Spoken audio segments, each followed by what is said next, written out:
of change is coming again, where the people who are laughed at will be the ones where the world comes to them. Mark, why did the word China not appear in your talk? Because they paid me not to. I'm a paid agent of the Chinese Communist Party.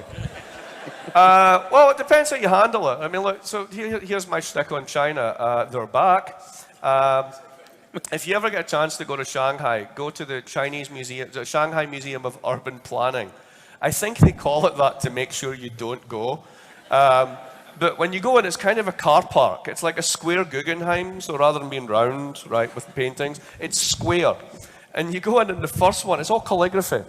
And you go, it's a big piece of Chinese writing, and it says something like 3,800 BC, dig a ditch.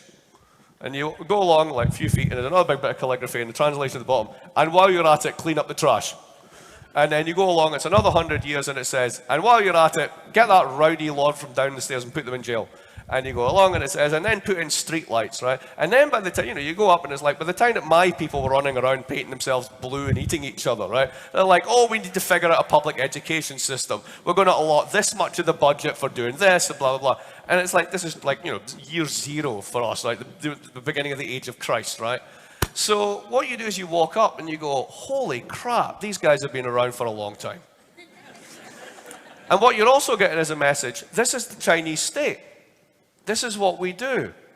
Don't get in the way. So you get up to where they get to the Opium Wars and the complete breakdown of China, which I believe, if memory serves me right, they call the European Interregnum or something, an anodyne like this. It takes up like half a wall. Then there's Mao. You'd think that would be a big thing. Seriously, he gets one panel. And then you open the door. You ever seen the film Mission Impossible? They have a scale model of Shanghai. And they got guys on wires coming down, putting the buildings in. Hi, we're back, right? Now, why are they doing this? It's a show of the power of the state. And that's the way that works. That's the way their economy works. They're not top-down communists. Don't think that for a minute. They're the most fiscally decentralized country in the world. 80% of their public expenditure is spent at the local level. Like when we talk about giving back to the states, like the Republicans' master plan would be half of what China's already achieved. Because they've got 1.2 billion people. So they have regions which have 100 million people in them. You can do a lot of experiments. You can get things wrong and still get things right. They are very robust to shocks. Now, we don't let them buy stuff.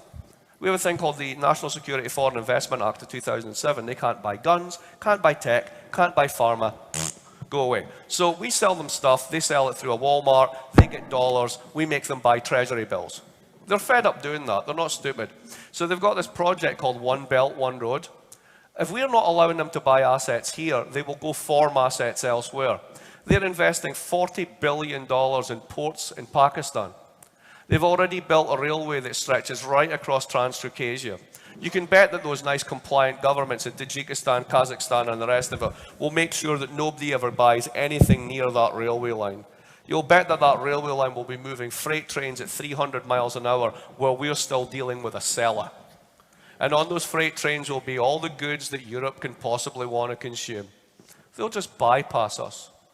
Now, you can either engage with that, you can get into a stupid fight with that over some islands, which is utterly pointless because at the end of the day, it's their neighborhood, not yours. And more to the point, unless you're willing to actually invade them, occupy them, and kill them, don't try. We've been doing a lot of that. It's usually working out badly, right?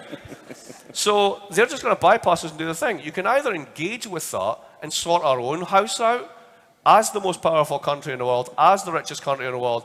We've still got so much we can do. Or we can retreat inward and worry about China as a threat and say that we can't have healthcare and we can't do this and we can't do that, while all the profits go to a tiny handful of people who are telling us all that stuff. I don't want to do that.